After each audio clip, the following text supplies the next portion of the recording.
Well, today we're going to be talking about this stuff peanuts, right? And peanut allergies.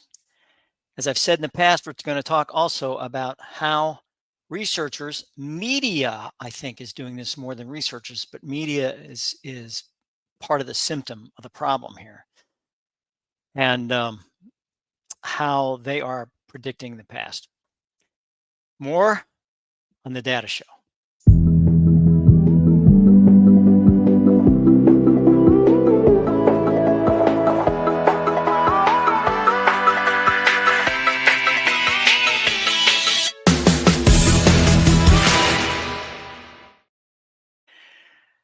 Hi, I'm Chris Greco. I'm the moderator on the data show.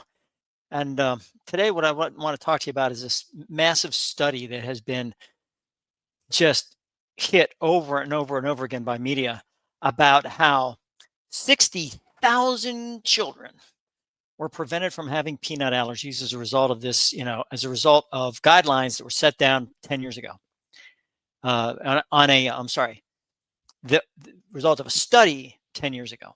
And I think this is important to differentiate because the study itself is kind of interesting. The study that says that 60,000 kids were, and I'm still trying to figure out where 60,000 comes from. And maybe somebody can tell me, maybe somebody in a study can tell me, maybe they can just tell me how this has come up. Because 60,000 kids were not over 60,000 were not tested on this thing. I mean, it was a sampling made from a longitudinal study. Now, a longitudinal study is really important. I think let's just talk about this just for a second. Um, how good is longitudinal? So, what is longitudinal? What does it mean? Right? When people talk about longitudinal studies, does it really mean anything? Is it important to have? Is it important to do? Well, longitude, the Earth longitude, when we talk about the long side of latitude is this way, right? The lines go east west, and the longitude lines go north south. Longitude has to do with time. It always has to do with time. I mean, it's interesting because a lot of people don't realize longitude really wasn't used on the sea. It was used on land, but it wasn't used on the sea until almost the 1700s, because you didn't have a timepiece to be able to go across the salt water. It wouldn't work. So they finally developed this timepiece, and it wasn't, again, when Columbus sailed the ocean blue, he did so with latitude only. He did not have the ability to do longitude. So that's kind of interesting how that limitation is there. But longitudinal means time-based, right? Time-based study, which is actually a really good study. There's a really, really, really good heart disease study, and I think it's the Farmingham study. Um, I think the Farmingham study, and the Farmingham study is um, is really, really important. Framingham study. So let me put that down just to make sure you know that. Framingham, right? So what they did was the Framingham study was really pretty cool because what they did was they took the same people, and they've done this for decades on the same people, and found out, eating habits, exercise habits, those types of things. And they were able to take it over a period of decades on the same people. This is really important, on the same people and their descendants, and figure out heart disease from that specific cohort study. So it's really cool. I mean, it's just an amazing thing that they can do. Now, getting back to where we were, right? So getting back to the actual study here. So what I did was I went to the internet, which I always do, and I was looking up. I thought, okay, I'm gonna just look up peanut allergy study saving 60,000 kids, right? So this is what came up. Some 60,000 kids have avoided peanut allergies due to landmark 2000 advice study finds. New study shows 60,000 kids have been spared um, peanut allergies. Peanut allergies dropped significantly in last 10 years. Okay, so that's not bad. That's not a bad one. Peanut allergies dropped significantly in the past 2 years. That actually is general enough to be okay to say. But this 60,000 thing, feeding babies peanuts early, helped 60,000 kids avoid allergies. I'm sorry, but that's, it's like saying, and they constantly do this, saying, 3 million people were saved as a result of COVID shots. You know, you can say what you want to say, and you can hypothesize what you want to hypothesize, and you can do all the hypotheticals you want, but there's no evidence to prove that 60,000 kids were saved. Now, if that's an extrapolation, another word we got to figure out. So, if that's an extrapolation, like they're saying, oh, well, there's so many, it's a percentage, and this extrapolated means that it's going to be 60,000 kids. If you want to extrapolate that, if you want to hypothesize, if you want to hypothetical. I mean, they do it all the time in legal stuff and crime areas and everything else. Hypothetically, but the bottom line is were 60,000 kids actually avoided? We don't know. You have no idea if 60,000 children were saved peanut allergies as a result of the 2015 or 2017 guidelines. Now, here's what you can do. So I went to CDC, and it says, this is data from the CDC, or from it's CDC, but National Center for Health Statistics, right? And it shows the percentage of children who had eczema by age were 12.1%. Seasonal allergy, 5.8% of children had a food allergy. 5.8%. Now this was in 2021. Okay, so 2021. Now, the study that we're talking about, and we'll go into that study in a second, takes it to 2020. So the study, and this is very important, at least from my reading of the study, and I'll show you the study, and you can make your own decision as to what you want to make of it, is that the study actually took, and it's really a good video if you want to see the video, but it showed, the video abstract is really good, and you need to see the video. In fact, if I can do it, I'll try to show it to you here, and make sure that we can make that work, because I think it's important to understand how this goes. So the children with allergic conditions may have increased healthcare use and decreased quality of life. Food allergies can be life-threatening, and all these things talk about National Institute of Health. Now, so we're going to go to AP. And AP, this is the AP story on advice to feed babies and early often helped thousands of kids avoid allergies.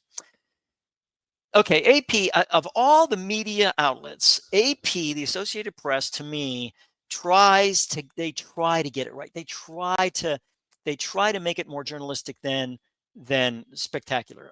And that's why I like them. That's why I go to them. I'm not endorsing them in any way, shape, or form, but I'm just saying that these AP is a pretty good area. But it says, a decade after the landmark study proved that feeding peanut products could prevent development of life-threatening allergies. Could prevent. New research finds a change had a big difference in the real world. So they go to Dr. David Hill, who is a researcher and author of a study, one of many authors. Okay, he's one of 6 or 7. I'll show you that in the Medical Journal of Pediatrics, which will show. Analyzed electronic health records from dozens of pediatric practices to track diagnoses of food allergies in young children before, during, and after the guidelines were issued, which is good. Longitudinal study, that's really, really good. And I think the study is a good study. And I'm going to show you the study here in a second. But I mean, it's a good study. But why does the media have to pick up on this stuff and say, hey, we saved 60,000 children?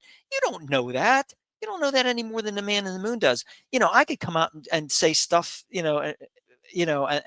based on some study somewhere, but that's not. It's called I call it predicting the past. You're trying to figure out, oh yeah, yes, look at all we've done, to be able to save lives. That's predicting the past, but that's not necessarily true.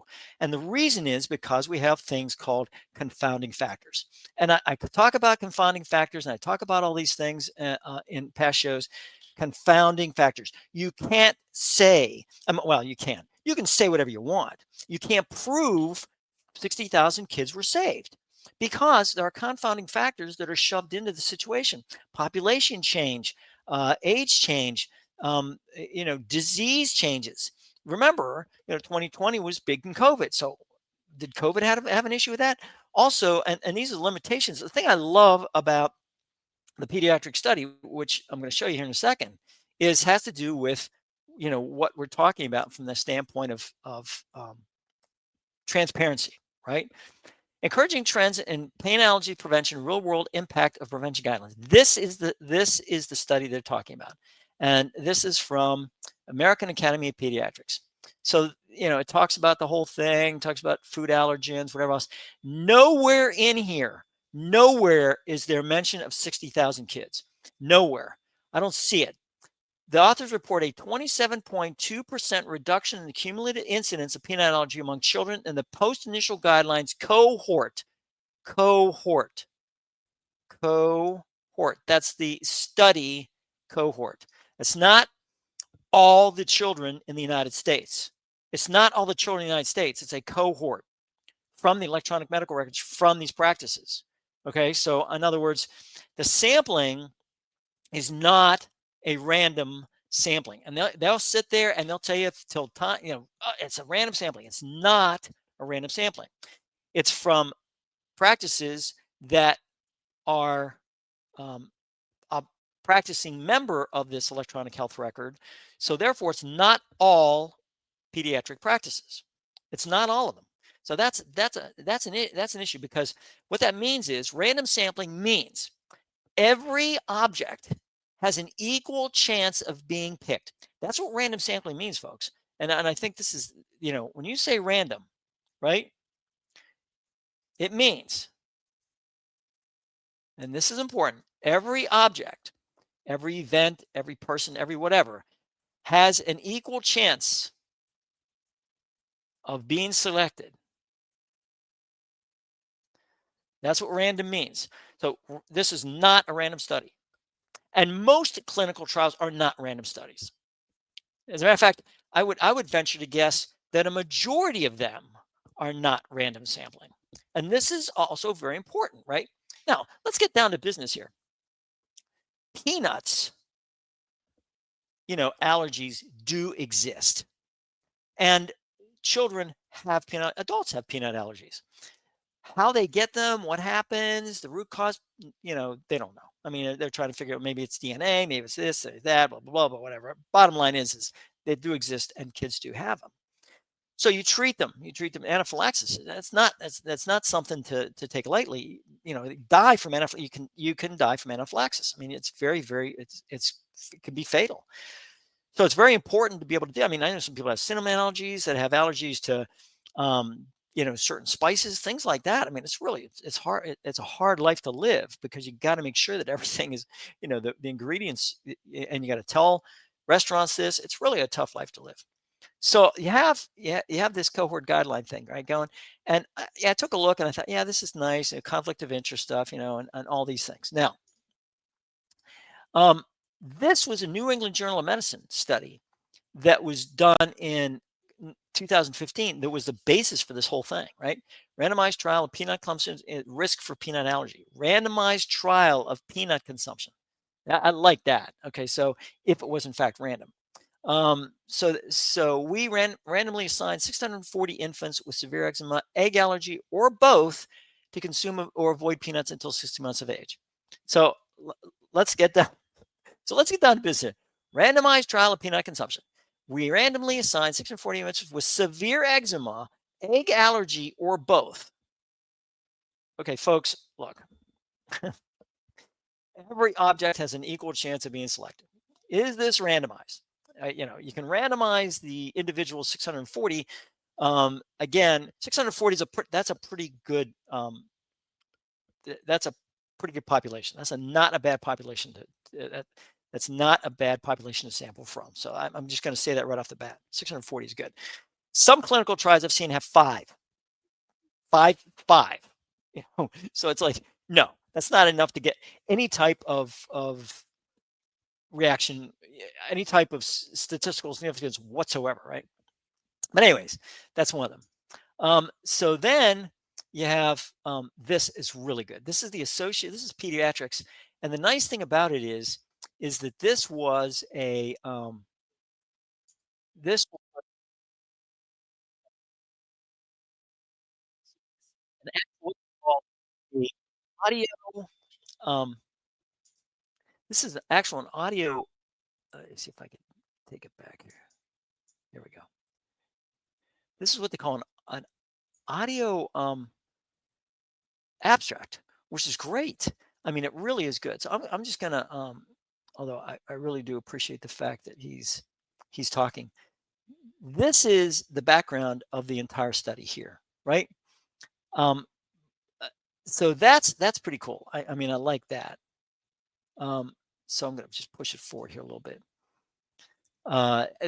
This is excellent. I mean, this is a really, really good, well thought out video. I urge you to go there. Let me go ahead. I'm going to copy this to a banner. I'm going to copy this to a banner. Anybody that wants to see this, um, definitely, go to this publication and oh wait a minute, food guidelines, and I guess that's all I can put in there. Doggone, that I could put more. Um, let's see if I can get the whole thing here. Guidelines for early introduction and wait a minute, something else. Introduction and patterns of food allergy. So I'm going to just and patterns of food allergy. Okay, so what I'm going to do is I'm going to take this and I'm going to take this and copy it and put it here. We'll see. So this way, I think if you want to get this, then you can.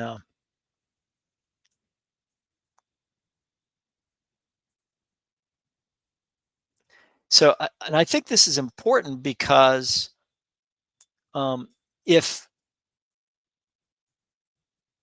okay, because if you can do this, right? If you can, there we go. This is really, really good. I mean, the whole idea behind this thing was to make sure that they were transparent, and they really did do a great job of being transparent, especially at the end. And I think this is important because at the end, when they talk about this, and I want to go almost to the end here. It's a very quick video too. It's only about like 3 minutes. See, the idea behind this thing was that it's yeah there's real world decrease, right? And that's what he was talking about here. What I like about it is at the end when he talks about uh, the limitations. And I think this is really, really, really important. And I just love the fact that this guy does limitations at the end here. Um,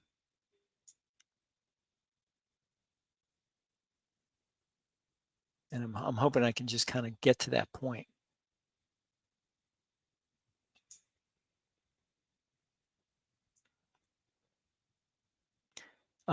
I don't know if I can do it. Dadgummit.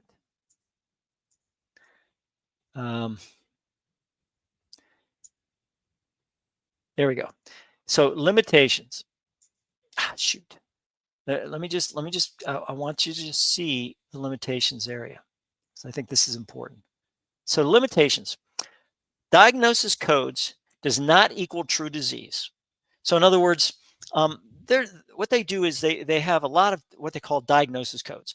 These codes can I forget, I think they're 10-digit numbers, and ICD-10.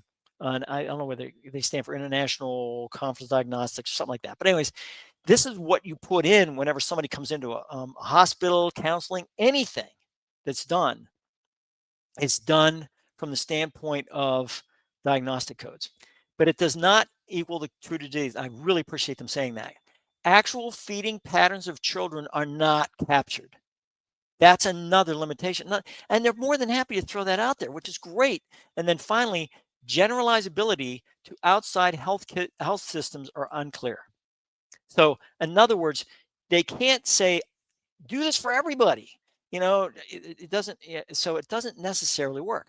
So outside health systems means, outside of that area, those cohorts that they actually tested, which is really good. In other words, the pediatric study is really a good study. It's longitudinal in nature. It has limitations, which they publish, and it's got a pretty good, and I say pretty good, overall look. I wanted to show you just a chart here, and this is one of the charts they use, and it's called an interrupted time series analysis. Now, time series analysis is, I'm going to try to introduce it here in about a minute or so. But time series analysis is being able to take time periods and be able to take a look at data for that time period and then compare it to other time periods.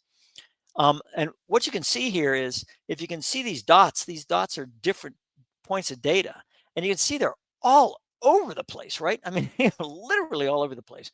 But what happens is, with time series analysis, what you're trying to do is you're trying to take I want to say an average, but it's kind of an average. And what you're doing is you're trying to use that to form certain patterns, and they do form certain patterns on this type of data. So it's not bad. It's not a bad form to use, and it's better than it's really better than time than correlation, which correlation is not causation. So that's an issue there. So they did a pretty good job there. So I mean, that's it with that. They also have some great figure legends and different things. I mean, it's really, like I said, it's really a well deal to get. This was advice to feed babies early and often, helped thousands of kids avoid allergies. Again, this is Associated Press through MSN, which is really, really good, as far as I'm concerned.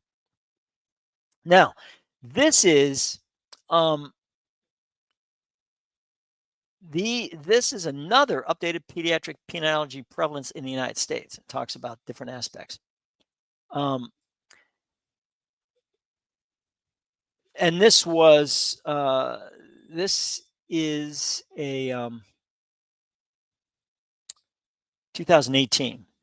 So there's 2015, 2018. This took into consideration, a longitudinal study, but again, it didn't go all the way up to 2025. So that's what does that mean? Does that mean that there's less, there's more? My thing is, what I would do is, I always like to go back to CDC, which, CDC has all kind of different health statistics, different aspects.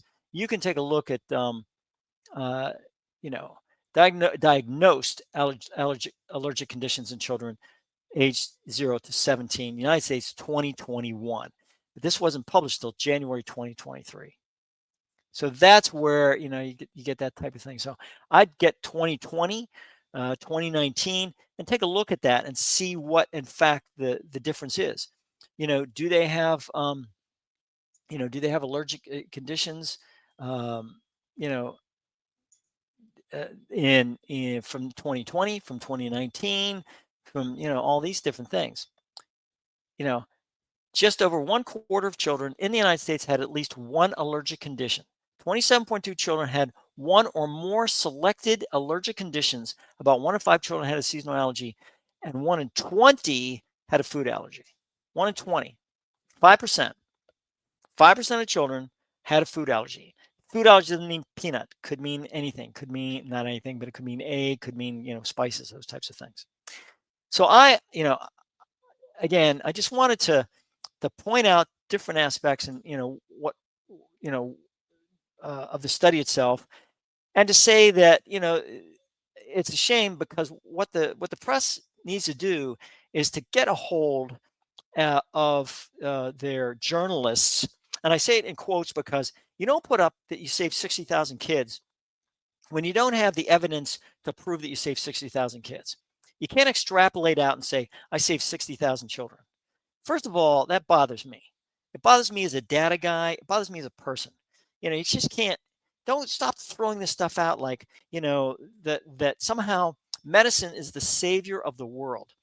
Yes, medicine is good, and it's getting better every day. And trust me, as a person with heart disease, I'm glad there's good medicine out there. I'm glad there's good cardiologists. But you know something?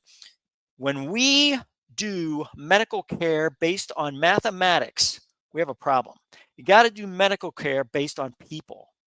And that's where this situation with this 60,000 thing bothers the crap out of me, because it's not something that is real.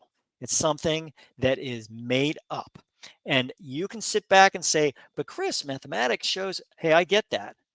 But you're trying to put this medicine in a life-saving situation. And trust me, they already know they're saving lives. You don't have to tell them, and you don't have to tell people that medicine saves lives, because I know it and people know it. You don't have to throw that out there. It saves 60,000 kids' lives, because frankly, that's just plain old, that's hyperbole in a very, very one word synopsis.